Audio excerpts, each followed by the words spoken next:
Hi, I'm Steve. You can call me Steve. Last time I talked about a selection of foods that could potentially poison your pets. Food isn't the only thing pets can potentially eat, and anyone who owns a pet can attest to this. Plants in your home or garden can pose a threat to your furry companions, but you're not here for that, are you? You just want to see Fergus again, don't you? Fine. Okay, here he is. Hey, how you doing? Got any treats? One plant that's gotten some unwanted media attention lately is Oleander, an ornamental shrub. This stuff is toxic to everyone and everything and is not a cure for COVID-19. Oleander is in a family of plants called dogbane, because members of this family were used in the bad old days to poison dogs.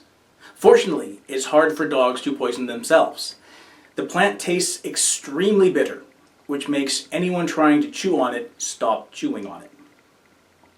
Every Christmas, my mom gets a poinsettia, and in years past took great care to keep the cat away from it.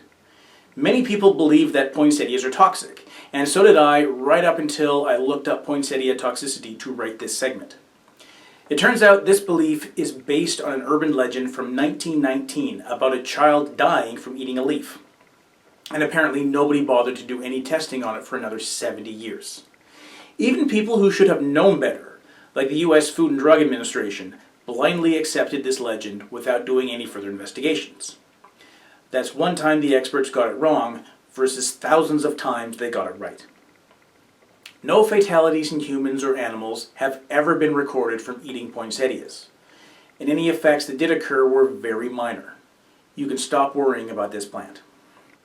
I could go on for hours of plants that actually are toxic to cats, literally. There's a list of hundreds of different plants, which I'll link to, most of which I've never heard of. More common ones include daffodils, ivy, chrysanthemum, and Christmas trees. Despite being obligate carnivores, which means they have to eat meat, cats are notorious for nibbling on houseplants. It could be they need fiber or nutrients they're not getting in their diets, or they might just be bored. Or it could be they're furry little demons, which is something both cat people and dog people can agree on. There are various techniques you can use to discourage a cat from chewing plants, or you can offer tempting kitty grass for the cat to chew on instead.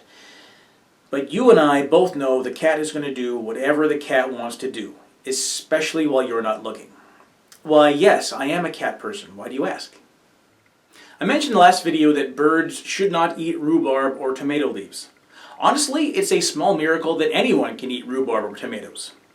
Immature tomatoes are toxic, but that toxic isn't found in the mature fruit, vegetable, whatever.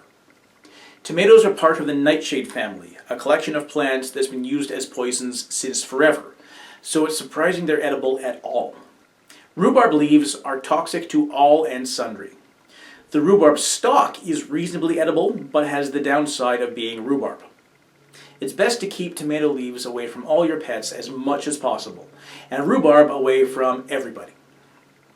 I didn't mention turtles last time, so I'll cover them here.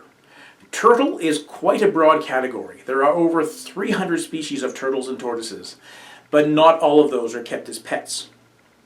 Obviously, a complete list will take forever to recite, and won't necessarily be the same list for every turtle species. Names from that list that I recognize, and are therefore more likely to be commonly known, because I'm not a botanist, include lily of the valley, buttercups, daisies, and holly. I'll add the link to the collection in the comments. That's an admittedly brief overview of plants that could harm your pets. While it seems like everything in your garden is just waiting to poison your furry companions, or feathered or scaly companions, these plants need to be eaten in order to cause problems. For animals that live most of their lives in cages or habitats, like birds or reptiles or fish, they can only get access to these plants if you feed them. And because you're a responsible pet owner, you're going to look up ahead of time what is and isn't safe to give to your pets. Dogs can be trained, theoretically, to leave plants alone when you give them a command. Cats, on the other hand, are going to be cats. The best thing you can do is keep them inside and give away your toxic houseplants. Thanks for watching. I've been Steve.